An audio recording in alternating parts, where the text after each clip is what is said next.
Hey guys, how's it going? I'm Sydney from PhoneDog.com and I'm back with the HTC Status from AT&T. The Facebook phone has made its way to the US and it's known as the Status. So if you remember, Aaron did the unboxing for this phone and I've been testing it out. I'm going to do a full review, tell you about the keyboard, the social networking features, most importantly the Facebook features, 3G web, all of that. So far I've been pretty impressed with the phone. The keyboard has been excellent. And so I'll go into more detail about that in the video review. Before we get on to that, I had to say especially thanks to our friends at Best Buy Mobile. They sent us free phones that we can add to our One Pop Bandit game, which is a game where you guys can win free phones. One of the great things about Best Buy Mobile is that you go in there and they help you set up everything, your email, your contacts, download some apps. You know, you guys may not need that feature, but you may know somebody that's buying a new phone and maybe they're not entirely tech savvy, so it'd be helpful for them. So thank you Best Buy Mobile for being so awesome. Thank you guys for watching this video.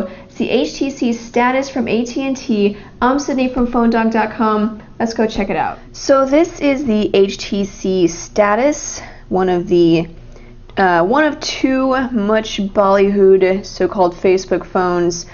This is the one that was originally known as the Cha-Cha, at least overseas.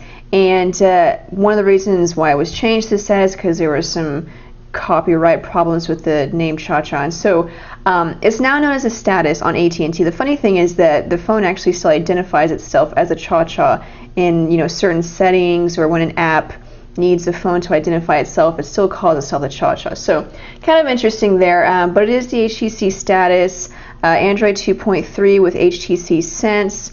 Now, this interesting form factor, and then being the Facebook phone, the main feature is this Facebook button. And, whenever I first heard about it, I thought it was kind of like a gimmick, like, oh, okay, there's a Facebook phone and it's a Facebook button. But really, is it practical? Yes, absolutely, because instead of using a widget, sliding over to that widget, or having an icon on your home screen, you can just push the button and it opens a window where you can post to your wall.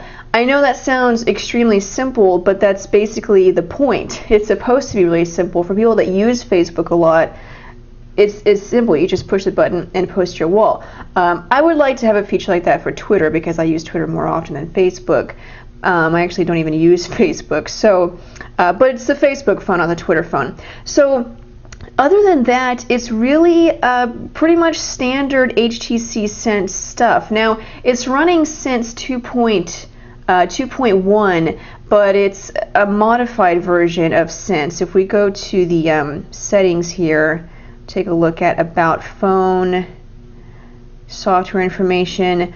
So you see it's running Android 2.3.3, and then 2.1 for Messenger. So it's kind of this modified version of Sense. You saw the lock screen where it looks like Sense 3.0, but it's actually not. It just HTC just added that feature. So a couple of things that have been modified is really just aspects of the UI that they needed to change in order to make it fit onto the smaller screen.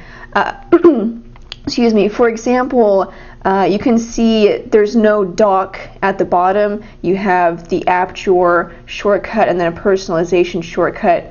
One sort of small annoying thing is that the app drawer shortcut is only on this main home screen. So if you happen to be, all the way over here, then you have to scroll all the way back. And I don't know why it's not responding.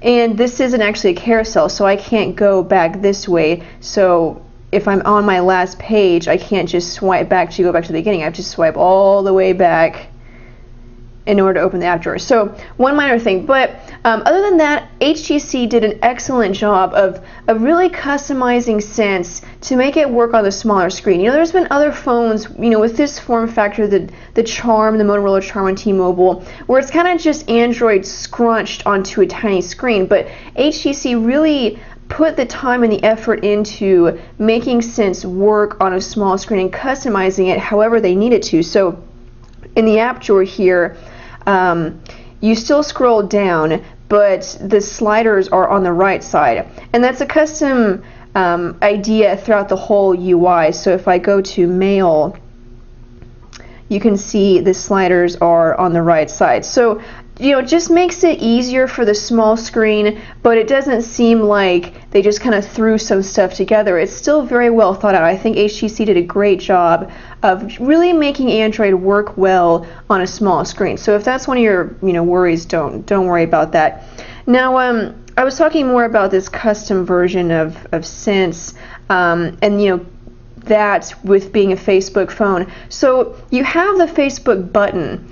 Other than that, it's really just Sense. So you have all of these custom widgets that you can use, add items, that you can use for social networking, like the social clock. There's the friend Facebook chat widget, friend stream, post, the posting widget, channel, friend channel. So you have all these widgets for social networking, but these are really standard HTC Sense widgets. This isn't really anything special to the status itself. So for those features, you can get that with any HTC Android phone, but it's nice. It also comes with a status. So I'll talk a little bit about the display. It's kind of a small display. It's a 2.6-inch display. It has a resolution of 480 by 320, and that's actually a pretty good resolution. A lot of times with smaller phones, they kind of use it as an excuse to just give it a really low resolution, which 480 by 320 is still kind of low, but considering it's a small screen, when you get pretty close to it, the text isn't really that pixelated. Graphics still look pretty good. This clock, that graphic looks great. Pictures look pretty good. So, again, I appreciate the fact that HTC, didn't take a cheap shot here and just slap on some low resolution, but text still looks pretty good. Now, because it's a small display, there's a couple of things that work really well, like I mentioned, that HTC worked on. There's a couple of things that don't. There's a few apps that, let me see, I'll go to this game. So you'll see there's a few apps that when they open, it's going to want to go into portrait mode because technically the status display is in landscape mode. So a lot of apps that are portrait only, they'll automatically go into portrait mode, and you can't change that. I can hold it like this all day and it won't change. The same is true mostly with games, but even other apps. If I go to the Quadrant Standard app, you can see it automatically goes to portrait mode and I can't change it. So that's kind of a hit and miss thing with which apps work and which ones don't. If I go to the Flickster app and load it, this one will work in landscape mode. So it, kind of hit and miss. So far, I haven't really been able to find a trend of if there's a certain kind of apps that don't work. Just some of them are meant to be in portrait only. So that can get annoying because for example, if I go back and I want to play this game. It's this really small display, and it makes it either impossible or just not as enjoyable. Now I'll show you the web browser. The web browser does work pretty well on the small display, being in landscape mode. So I'm going to use this stock browser just for the sake of tests, see what we get out of the box. So we'll stop that from loading, and we'll go to phonedog.com, and I'll also talk about the keyboard later on in the review. So if we go to phonedog.com and load it up, and 3G speeds have been pretty good right now. I'm actually on 3G, I'm not on Wi-Fi. The phone does support Wi-Fi, of course, but I'm on 3G. 3G speeds have been pretty good, and I'll show you my speed test results after we check out the web browser, but we'll just let it load up, phonedog.com. Now this phone ships with an 800 megahertz processor, so actually pretty decent. You're going to be doing a lot of zooming and moving around because, with other phones with a larger display, you might be able to get away with kind of, having it at this, right here, but you're going to have to zoom in a little bit more, and then the smaller display means you're going to be moving around a lot. Again, not a big deal, at least for me. It wasn't really a problem. So it's still loading up, but you can see that the processor does pretty well. And I've done a few processor tests. You saw there on one of my home screens I downloaded a couple of CPU test apps or benchmark apps. Quadrant Standard, the Quadrant Standard app for some reason is not working on this phone, so I'm not going to be able to give you a score for that. But you can see it does pretty well. And then, we have Flash content loaded here. I did not mean to click on that. And then, as you can see, it supports multiple windows. So we'll go back. So you kind of get a glimpse of how it looks. So overall, web browsing has been good on the small display. Not really a problem. Like I said, a lot of zooming and moving around, but it wasn't too big of a problem. And then again, going back to the resolution, the text looks pretty good, not pixelated. You can see how clear it is.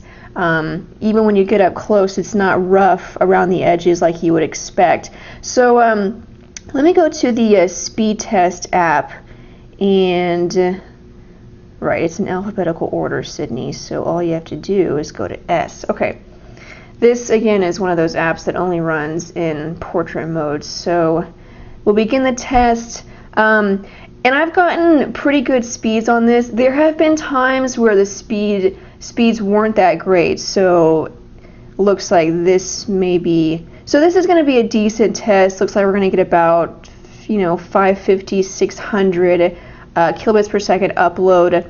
I've gotten, the first time I actually did a speed test on 3G, I got 1 megabit per second for downloads, which was, I was, kind of blown away by that. That's pretty good speed. And then the upload speeds haven't been very impressive, but the download speeds have been great. So you see 616, you'll see a couple of my results. I deleted some of them, but we got 1.5 megs, 1.5 again, 485, and then for some reason the one I just did isn't showing up. And then you can see download speeds are 100. So the other test, that I did, that I've deleted, it was about the same. I got 1 meg down a couple of times, but then I also got 400 to 600, which is pretty decent for 3G speeds. And then it also supports Wi-Fi.